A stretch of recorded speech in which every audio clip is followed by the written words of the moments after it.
because we have lots of questions and no answers. But that song was so spot on. We have to know that he is dancing with angels. And even though we mourn right now and we're destroyed and we don't understand, he is in a place where there's no pain or no harm. Oh my gosh. I really apologize, folks.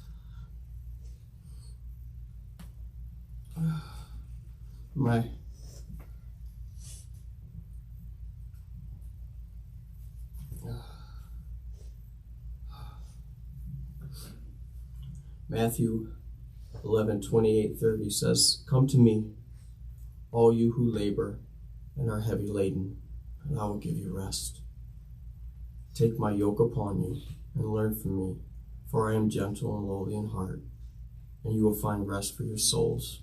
For my yoke is easy and my burden is light." And there's another passage of scripture in Philippians 4:7 where the Lord talks about that he can give us a peace that passes all understanding. Like I said, we don't understand right now. But I'm praying that each and every person in this place today, mom and dad, grandma and grandpa, siblings, aunts, uncles, friends, would all find that peace. Because it does pass all understanding in the midst of a true trial.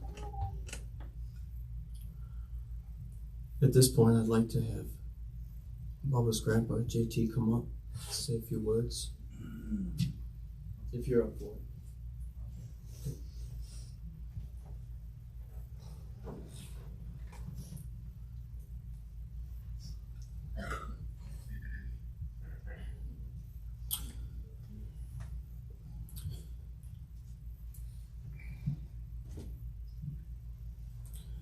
It wasn't out of the ordinary that Jared would call me and say, "Hey, Pops, can the kids come over?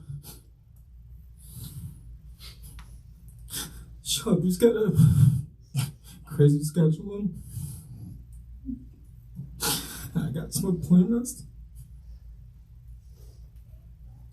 So I tell him, "Yeah, I'm on my way, man. I'll pick him up." So Shelby would tell me, she'd tell him, "Guess who's on his way to pick you up? Grandpa's coming to pick you up." I guess he'd get his little Crocs, his little cup and his blanket, and he'd run and jump on the couch and look out the window to see if I was there. And then when I finally pull up, I don't know, he had radar or something because he sensed that I was there. As soon as I walked up to the back and he seen me, he would just start running around in a little circle and he'd say, "Poo poo." I don't know why he called me poo poo, but he called me poo poo. He said, "Poo poo's here." So Shelby would have that Harley Davidson backpack right there with like 60 diapers in there and like 8 or 9 outfits, and he was only staying for a day or two. And this little guy and his little partner in crime right here, Jazzy, they would, right here, this one right there, they would run me into the ground. I would have him outside.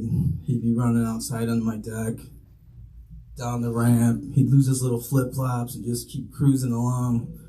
And then finally I'm like, "Man, I'm tired, man." So I'd make them something to eat. And I said, "It's Netflix time."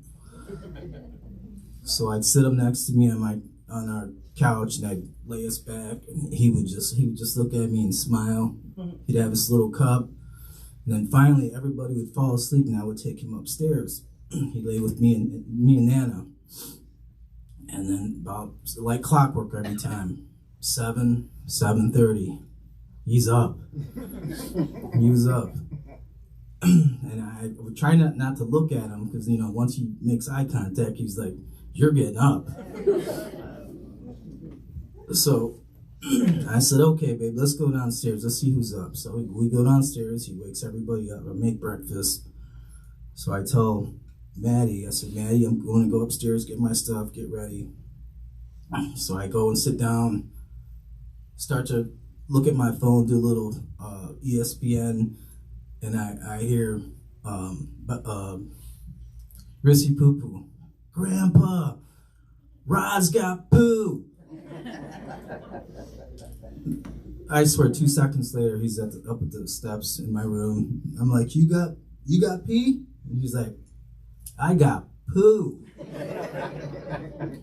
So I changed his diaper, and our day was just, every time he came over, we had so much fun. I'm gonna miss that little guy. He meant the world to me. My son, my heart breaks for him. I don't know what to tell him and Shelby and the kids to make them feel better. But all I can say is that when he was with Grandpa and Nana, he had some fun. I'm gonna miss that little guy. I love you, Mijo.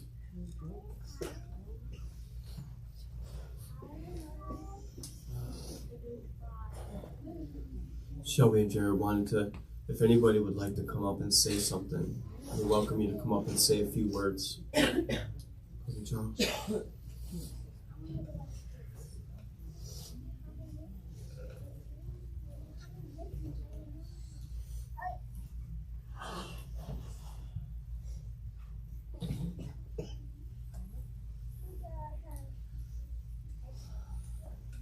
Hello, family. I'm calling y'all family because that's what I'm going to talk about is family.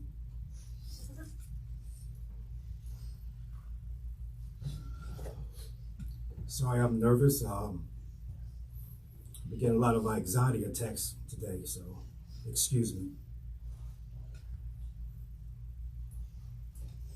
This family has gotten together the last couple of days you will never believe.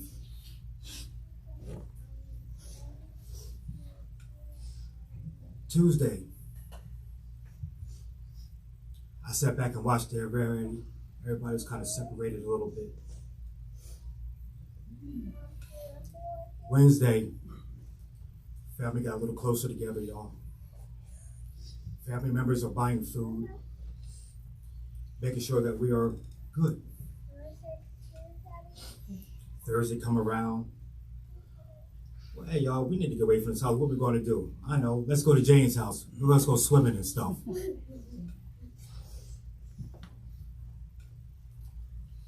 So, TJ brought the family stuff. JT, I'm sorry. Excuse me. My mind is gone. I'm getting old. It's okay, Uncle Charles. Everybody came who was supposed to be there was there. The kids in the pool swimming. We out there playing cornhole. Shelby trying to play cornhole with one arm. But I won. I messed up and showed her how to shoot with one hand. So me and Pete, we cooked food and stuff. They kept on telling me I burnt everything.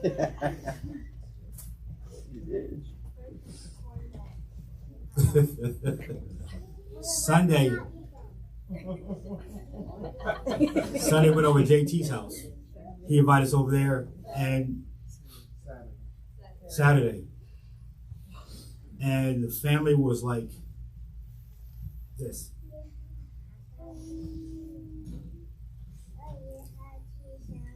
And it felt good. I don't know why I showed this girl how to play cornhole, because her and Jared were on 10 games straight.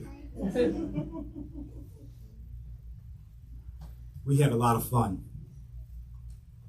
As we were leaving, me and JT was talking. He said, you know what, man? He said, this is family. Ain't supposed to be separation, y'all. We're all supposed to be as one. So what I'm saying is, no matter if you have grief, beef, or whatever with family people, it ain't worth it. This little guy, every time I see him, he smiled, y'all. 9 out of 10 times, that boy came in the house smiling.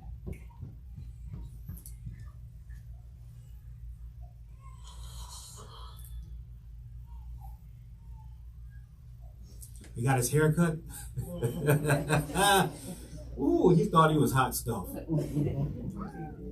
Come walking in the house, just strutting.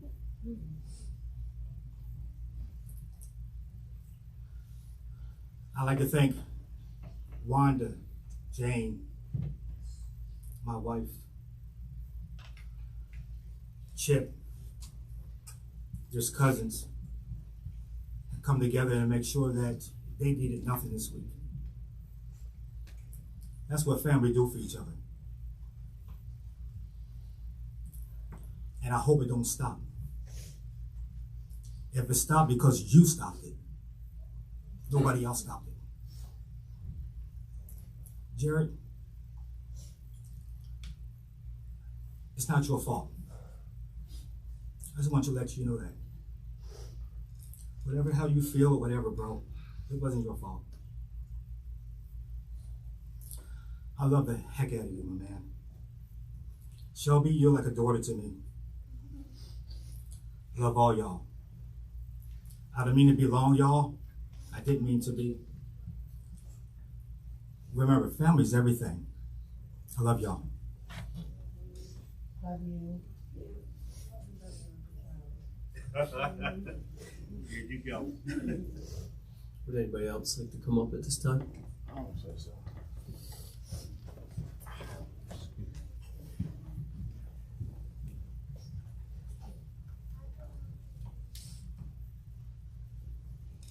How everybody doing today? I'm sorry for this to be like this, but let me tell you something about this guy right here. I met Torres in 2007. The first day I said hi to this guy, it was over. He's been my best friend. I don't watch this. I love this guy so much, and I feel so bad for him, and it's sad. But Torres, you got a brother for life, homeboy. You hear me? We gonna rock and roll for this out. This what we do now. So we gonna get through this, and I'm so sorry, but this been my best friend. If I didn't have no money, if I didn't have nothing, he did it. Don't pay me back, Dre. Don't worry about it, Andre. We good, we good, we good. No matter if I was broke down on the side of the road, anywhere I was at in life, for the last 10 years, he been there for me. And I say this with conviction. This guy right here, Torres, he's closer to me than my own son. And I honestly mean that. So, just to let everybody know, I got your back, Torres. We good, you hear me? Man, that's all I got to say. I love you, homeboy.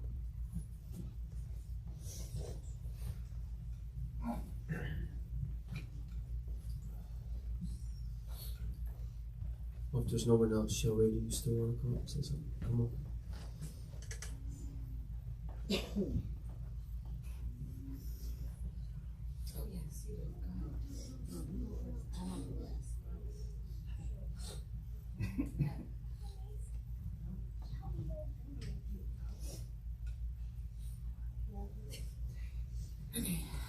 Can you guys hear me? I just want to thank everybody for helping me out. All the phone calls I made Tuesday, all the support, all the food, me being picky and sending you guys out 10 times to find shirts because I didn't like anything. My son was great. And I will miss him for the rest of my life.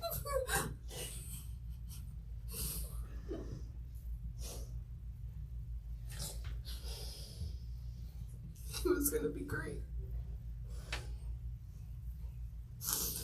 That's it.